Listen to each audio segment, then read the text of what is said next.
तो उसके बाद क्या हुआ कि जो है नौकरानी ने उसके मुंह में एक उंगली डाली और आसानी से उसको लेकर के चली गई। ठीक है ना। तब इससे संबंधित प्रश्न को जान लेते हैं, क्योंकि अब प्रश्न की बारी है। इमर्सन को क्या पालने का शौक था भैया? सुअर पालने का नहीं, कबूतर पालने का नहीं, सुअर और कबूतर पालने का शौक नहीं था। क्या पालने का शौक था? गाय पालने का, भैंसें पालने का शौक नहीं था। अभी आपने कहानी में पढ़ा ना, गाय पालने का उनको शौक था। ठीक है ना। चलिए अगला प्रश्न देख लेते हैं। सभी बच्चों का तेजी से जवाब आना चाहिए, जवाब तेजी से आना चाहिए। पीछे रहेंगे तो पीछे रह जाएंगे, इतना याद रखिए। पीछे रहेंगे तो आप पीछे रह जाएंगे, है ना। अभी इसके बाद अगला, बछड़े को अपनी ओर खींचने पर वह पीछे की ओर हट रहा था, बैठ रहा था, खींचा चला आया? नहीं, खींचा चला नहीं आया, वो पीछे की तरफ हट रहा था। ऑप्शन नंबर आपका पहला ही सही हो जाएगा, पीछे की तरफ हट रहा था, यही आपका आंसर हो जाएगा। चलिए देखिए अगला प्रश्न देख लीजिए। 68 वाला प्रश्न देख लीजिए। इमर्सन की बूढ़ी नौकरानी ने क्या किया?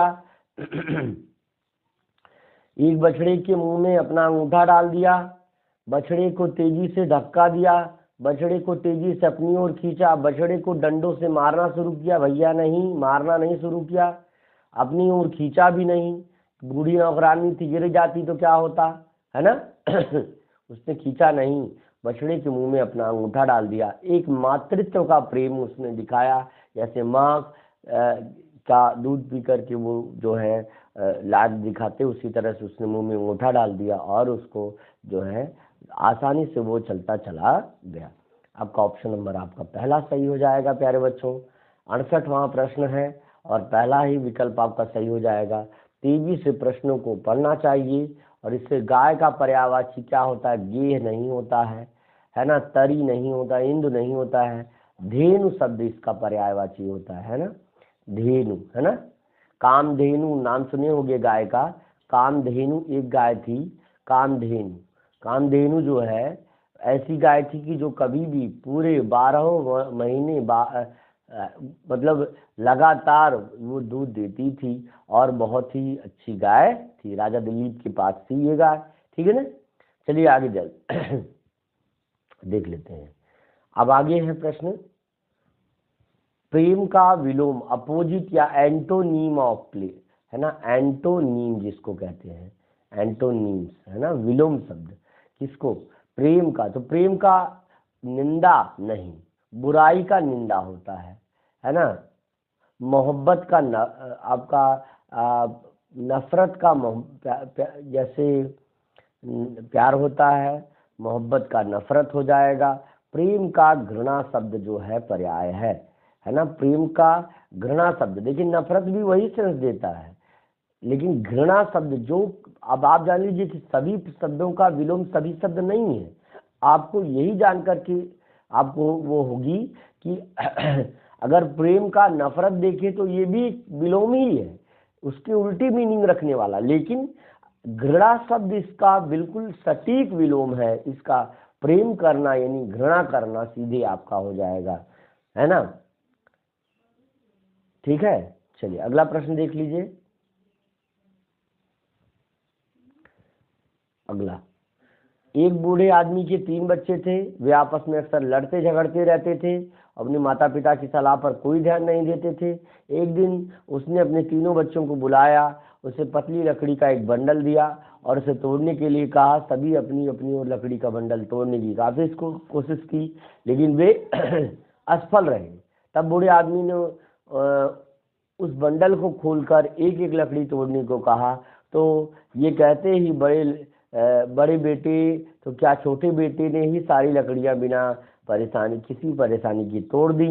बूढ़े आदमी ने अपने बच्चों को बताया कि एकता में बहुत ताकत होती है, अगर वे साथ मिलकर रहें। यानी सारी लकड़ियां जो वो जब साथ लेकर के, अकेली अकेली लकड़ियां थी तो उन्होंने तोड़ दिया, अकेली लकड़ी तोड़ दिया, अकेली लकड़ी तोड़ दिया, लेकिन सारी लकड़ियों का गट्ठर बन गया तो उसको तोड़ने में हालत पंचरात हो गई, यानी पंचर हो गई उनकी। इसलिए उसने उससे सीख देने के लिए वो लकड़ियों को तोड़वा रहा था।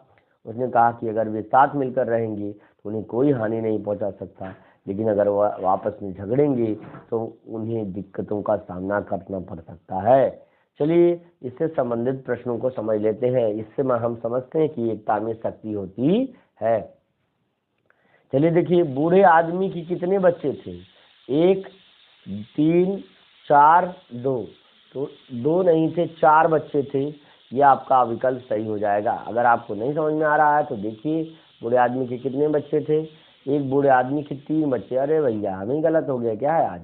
3 बच्चे थे, उसके कितने बच्चे थे? 3।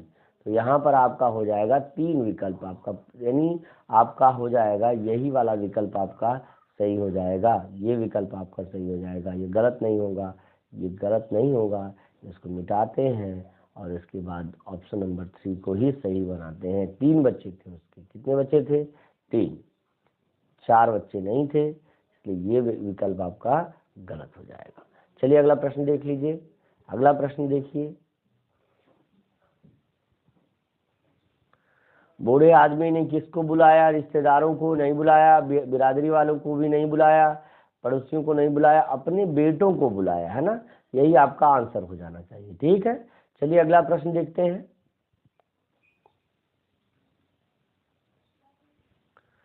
बूढ़े आदमी ने अपने बच्चों को किस चीज का बंडल दिया? कपड़े का? नहीं दिया। किताब का? नहीं दिया। लकड़ी का? दिया। लकड़ी का बंडल दिया, सीख देने के लिए कि एकता में शक्ति होती है, और ईंट का कहीं जिक्र ही नहीं आया है, इसलिए ये विकल्प हमारा गलत हो जाएगा। चलिए देखते हैं आगे। हानि का विलोम क्या है? अहानि नहीं होता है, अहानि कोई शब्द नहीं होता है।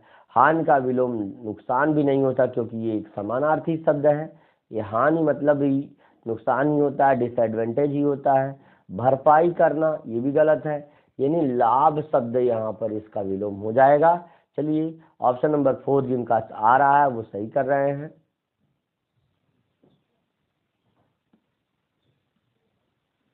चलिए इसके बाद अगला देख लीजिए। दिए गए गद्यांश का शीर्षक हो सकता है एकता में शक्ति, अनेकता में बल नहीं, है ना? ये आपका गलत हो जाएगा। चरित्र में बल नहीं, एकता में शक्ति, यानी एकता, यूनिटी इज पावर, इसी को कहते हैं, इंग्लिश में कहते हैं यूनिटी इज पावर। यही अगर आपका इंग्लिश में आता तो आपका ये विकल्प यूनिटी इज पावर लिखा होता, ऑप्शन नंबर यही सही हो जाता। ठीक है ना? Unity is P for power. Okay, आगे देखते हैं। अगले गद्यांश को समझ लेते हैं। लिखा है, यूनानियों के जीवन का मूल मंत्र था दृढ़ता के साथ सिटीजनशिप, यानी नागरिकता के कर्तव्य का पालन करना। सुकरात के समय में यूनान कला एवं साहित्य की विशेष प्रगति पर था। मूर्तिकार, है ना, कलाकार, दार्शनिक और कवि भी सभी एथेंस को सुंदर बनाने में कार्यरत थे, पर उनमें से किसी ने सुकरात जैसा स्नेह और सम्मान नहीं मिल सका। उस समय एथेंस में अनेक विश्वविद्यालय एवं पाठशालाएं थी, किंतु उनसे प्रसिद्ध केंद्र वे ही थे जहां सुकरात विद्या दान करते थे। इन केंद्रों की स्थापना वे शहर के विभिन्न सड़कों पर करते थे।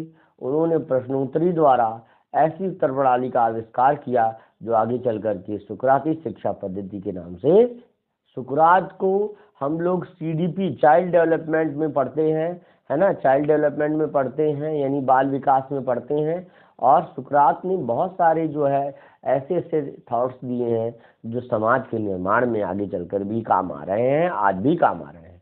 सुकरात के समय में मूर्तिकार, दार्शनिक आदि किसे सुंदर बनाने में, अपने को सुंदर नहीं, एथेंस को, यूरोप को। सुकरात के समय में यूनान की कला, साहित्य, सभी एथेंस को, नागरिकों को नहीं, यूरोप को नहीं, एथेंस जिस राष्ट्र में रहेंगे उसी को सुंदर बनाएंगे भाई ना। तो ये आपका प्रश्न 76वां का विकल्प संख्या C आपका सही हो जाएगा। चलिए अगला प्रश्न ही देख लीजिए।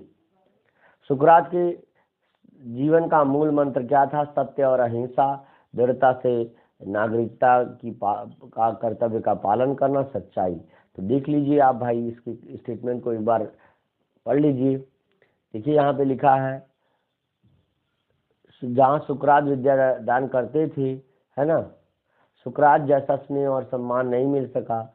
यूनानियों, सुकरात जैसा नहीं, उस समय अनेक विश्वविद्यालय के शुक्राचार्य के प्रश्न होते हैं जहाँ आगे चलकर शिक्षा पद्धति। चलिए देखते हैं क्या है इसका विकल्प।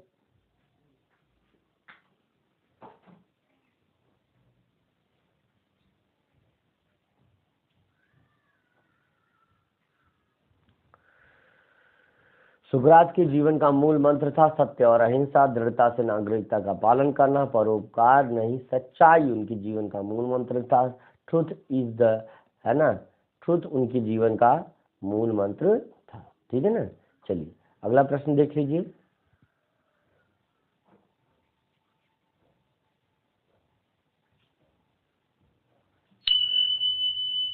लगता है आगे के प्रश्नों को कुछ इश्यूज हो गए हैं, मिसिंग है। चलिए ठीक है, यहाँ तक आपकी कक्षाएं आपको हमने पढ़ाई हैं। आज की क्लास आपको कैसी लगी प्यारे बच्चों, जरूर